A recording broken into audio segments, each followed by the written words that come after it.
Good morning one and all, welcome to commerce classes. अगर आप GGS IPU के student हैं तो you must watch this video because इसमें हम कवर करेंगे ढेर सारी रिजल्ट से रिलेटेड बातें। क्या आप जानना चाहते हैं कि ईयर बैक कब लग जाती है? आपकी मार्कशीट में सीजीपीए और एसजीपीए क्या है?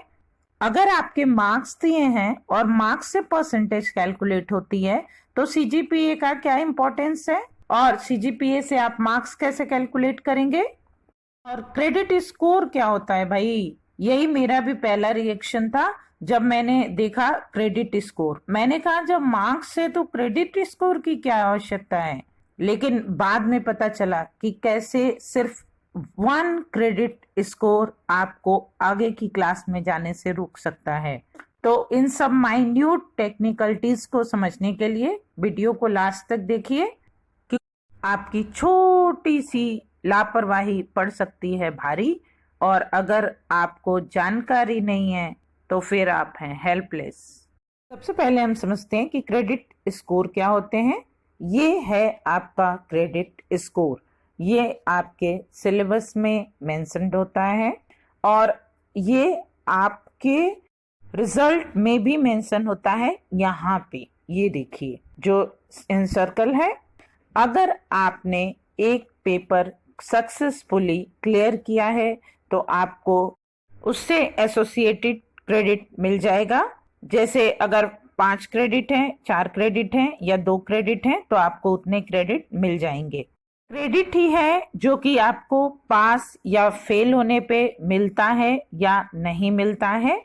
क्रेडिट आपके पेपर के वेटेज के अकॉर्डिंग होता है।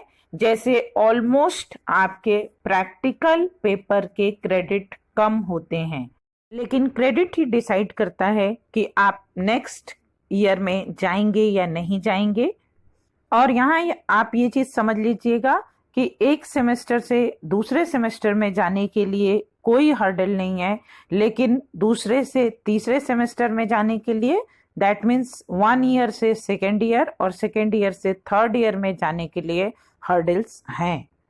दैट मीन्स कि अगर आप फर्स्ट सेमेस्टर में सिर्फ एक पेपर क्लियर करते हैं तो भी आप सेकेंड सेमेस्टर में तो जा सकते हैं, लेकिन थर्ड सेमेस्टर या सेकेंड ईयर में जाने के लिए कुछ सर्टेन क्रेडिट स्कोर सिक्योर करने होते हैं। ये होते हैं मार्क्स, और मार्क्स आपकी एफिशिएंसी को शो करते हैं। जिस बच्चे ने 40 मार्क्स सिक्योर किए हैं जो कि पासिंग मार्क्स होता है, उसको भी 4 क्रेडिट मिलेंगे, और जिसने 90 मार्क्स सिक्योर किए हैं उसको भी 4 क्रेडिट मिलेंगे। तो क्रेडिट डिसाइड करता है कि आप नेक्स्ट सेमेस्टर में जाएंगे या नहीं जाएंगे, और मार्क्स आपकी एफिशिएंसी को शो करते हैं। और ये होते हैं आपके रिजल्ट जिसमें लिखा होता है एसजीपीए और सीजीपीए।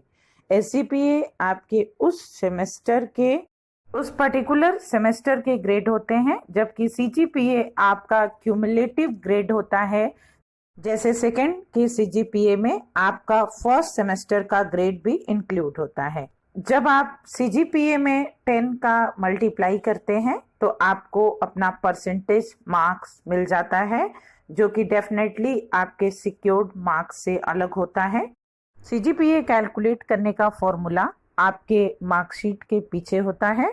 इसका इम्पोर्टेंस क्या होता है ये समझ लीजिए कि ये आपके एक्चुअल परफॉर्मेंस को शो करता है।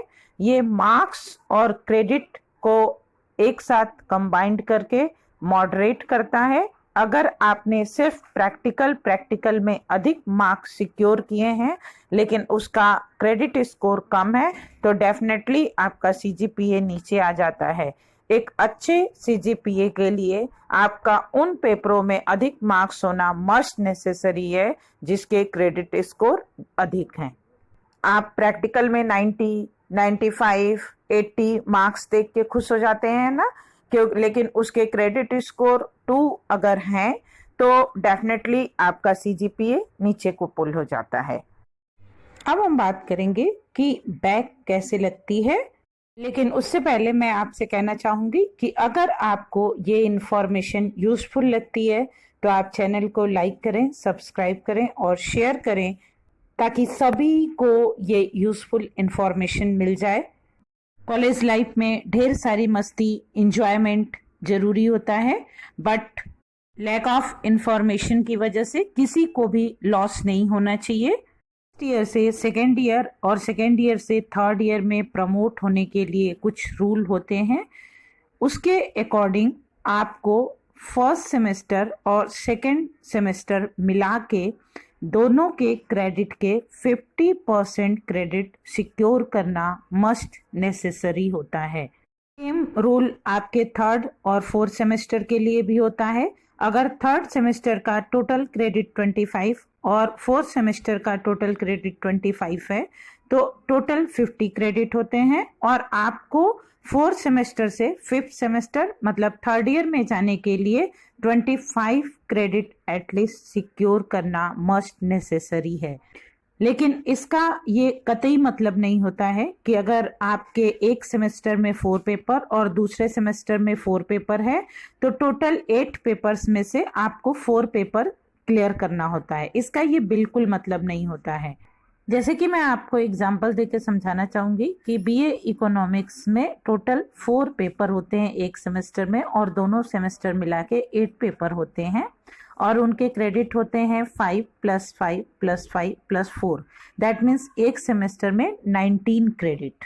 बच्चे ने ये एज्यूम किया कि मेरे दोनों सेमेस्टर मिला के टोटल 8 पेपर हैं तो मुझे 4 पेपर सिक्योर करना है, 4 पेपर पास करना है।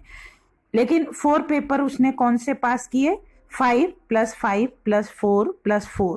दोनों सेमेस्टर के क्रेडिट मिला के होते थे 38, 19 + 19, लेकिन उसने सिक्योर किया 18 क्रेडिट, जबकि उसको सिक्योर करना चाहिए था 50% क्रेडिट के अकॉर्डिंग 38 का 50% 19 क्रेडिट। जस्ट 1 क्रेडिट से वो नेक्स्ट सेमेस्टर में नहीं जा पाया और उसका पूरा 1 साल बैकलॉग में चला गया।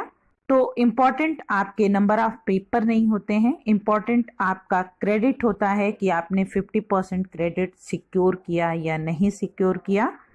अगर अनफॉर्चुनेटली किसी भी रीजन से बैक लग जाती है तो आपका 1 साल स्टडी डिसकंटिन्यू हो जाता है, आपको अपने घर पे रहना होता है और आपको सिर्फ वही पेपर देना होता है जिस पेपर को आप सक्सेसफुली क्लियर नहीं कर पाए हैं। आपको सारे पेपर नहीं देने होते हैं और जब आपका वो पेपर क्लियर हो जाता है तो आपको अपने प्रीवियस बैच के साथ में अपनी स्टडी कंटिन्यू करनी पड़ती है। जैसे कि अगर आपका बैच है 2018 तो आप 2019 के स्टूडेंट के साथ नेक्स्ट ईयर अपना बैच कंटिन्यू करेंगे। अगर आपकी कोई भी क्वेरी रह जाती है तो आप कमेंट सेक्शन में पोस्ट करिएगा।